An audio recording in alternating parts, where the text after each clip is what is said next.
최근 토트넘 선수들의 절망적인 경기력이 잉글랜드 축구계를 충격에 빠뜨렸습니다.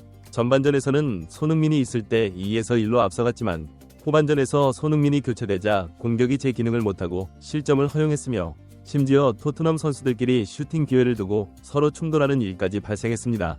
이 V리그 수준에도 못 미친다는 비판이 쏟아지고 있는데 퀵뉴스에서 그 이유를 알아보겠습니다.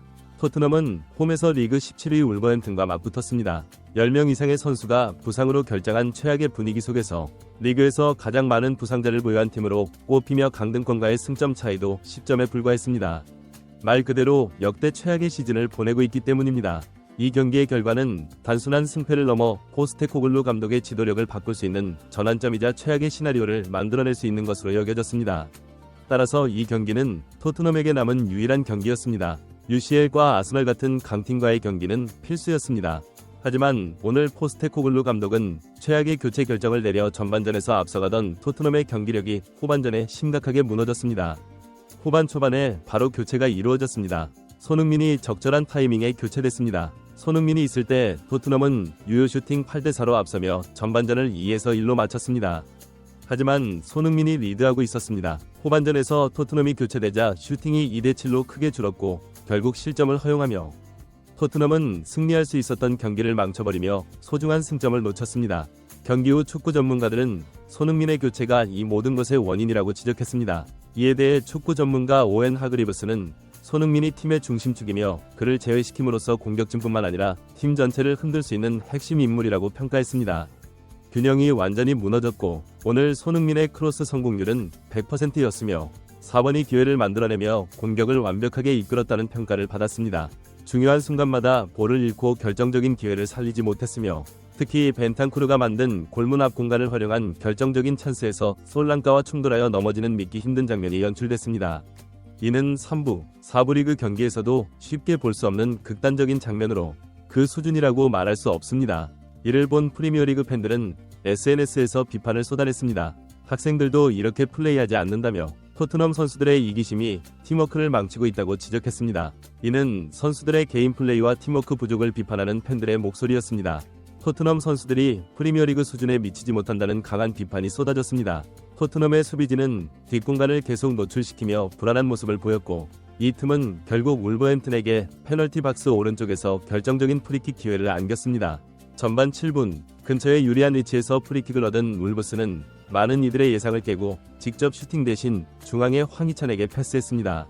토트넘 수비진의 빈틈을 파고든 그는 절묘한 슈팅으로 오른쪽 구석을 갈랐고 골망이 출렁였습니다. 이 뜻밖의 득점은 경기 초반부터 울브스의 분위기를 끌어올린 환상적인 골로 기록됐지만 5분 후 토트넘이 신들린 골을 터뜨렸습니다. 손흥민을 중심으로 한 역습이었습니다. 이어진 공격에서 얻은 코너킥에서 동점골이 나왔고 페널티킥을 얻어 기세가 완전히 장악된 것 같았습니다. 하지만 손흥민은 이 실수를 빠르게 만회했습니다. 손흥민의 돌파와 강력한 슈팅은 울버햄튼 수비진을 완전히 흔들어놨고 이 과감한 공격과 패스로 토트넘은 손흥민의 활약으로 추가 득점에 성공했습니다. 그들은 전반전을 2에서 1로 앞선 채 마무리하며 탄력을 얻는 데 성공했습니다.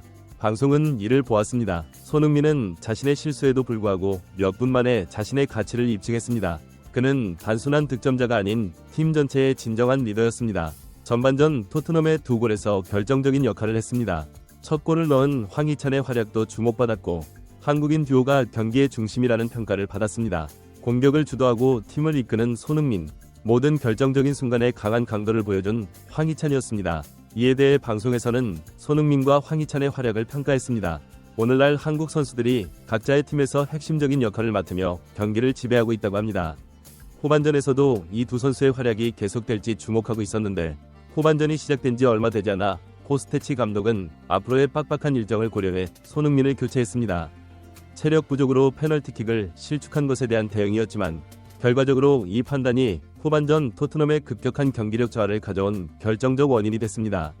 손흥민을 대신해 투입된 베르너와 같은 시기에 투입된 메디슨은 무리한 슈팅으로 결정적인 공격 기회를 날리며 팀의 흐름을 깨뜨렸습니다. 또한 토트넘은 손흥민 없이는 원활한 패스 플레이가 불가능했습니다. 부족한 시간, 울버햄튼의 압박은 점점 더 거세졌습니다. 공간 창출이 어려워지면서 상황은 계속됐고 전반전에 무수한 슈팅 기회로 앞서갔던 토트넘은 후반전에 완전히 시들어버려 울브스의 공격을 막아내기에 급급한 경기가 됐습니다. 특히 전반전에 좋은 활약을 보였던 클루셉스키는 스키 선수 손흥민이 제외되자 공격 상황에서 어디로 패스해야 할지 모르고 공격 방향을 잃은 것 같았습니다. 솔랑케도 공간이 없어 상대의 압박에 제대로 대응하지 못했습니다. 여기서 중요한 점은 전반전에 손흥민이 있을 때는 그가 공간을 만들고 패스 옵션을 제공하며 공격진의 안정감을 가져다줬다는 것입니다. 실제로 옵타 축구 통계에 따르면 손흥민은 그렇게 했습니다. 전반전에는 75% 이상의 공격 참여가 슈팅으로 이어졌고 이는 팀의 공격 효율을 크게 높이는 요인으로 분석됐습니다. 문제는 손흥민 교체의 영향이 전반전의 공격력 감소에만 국한되지 않았다는 점입니다. 손흥민은 상대 수비진을 적극적으로 압박하며 울버햄튼의 경기 운영을 초반부터 무력화하는 데 중요한 역할을 했습니다. 하지만 손흥민이 교체되자 울버햄튼은 압박에서 벗어나 여유있게 볼을 소유하고 공격 기회를 만들어냈고 토트넘의 수비진은 상대의 빠른 전환에 흔들리는 모습을 보였습니다. 또한 손흥민의 부재로 토트넘의 볼 전개 과정에서의 문제점이 드러났습니다. 미드필드 포지션이 영향을 받았습니다. 전방으로의 볼 전개가 어려워졌고 결국 후방에서의 불안정한 롱볼이 계속되는 단조로운 플레이로 변질됐습니다. 경기 후 하그리브스는 손흥민은 단순한 득점자가 아닌 팀 구성의 중심이다. 그가 없으면 토트넘의 전체 플레이 시스템이 무너진다고 말했습니다. 함께한 전문가 리오 퍼디난드는 분석을 한 걸음 더 진전시켰습니다. 손흥민의 교체는 체력 관리의 문제가 아니라 팀 전체의 균형이 무너진 것이었습니다. 볼 전개부터 공간 창출, 상대 공격 차단의 효과까지 단순한 지표로는 측정할 수 없는 손흥민의 기량이 부족했고 공격과 수비 모든 면에서 영향력이 떨어지고 부진했다고 전문가들은 설명했습니다. 말 그대로 손흥민이 없는 토트넘은 지조 2부급에도 못 미치는 팀으로 전락할 수밖에 없었습니다.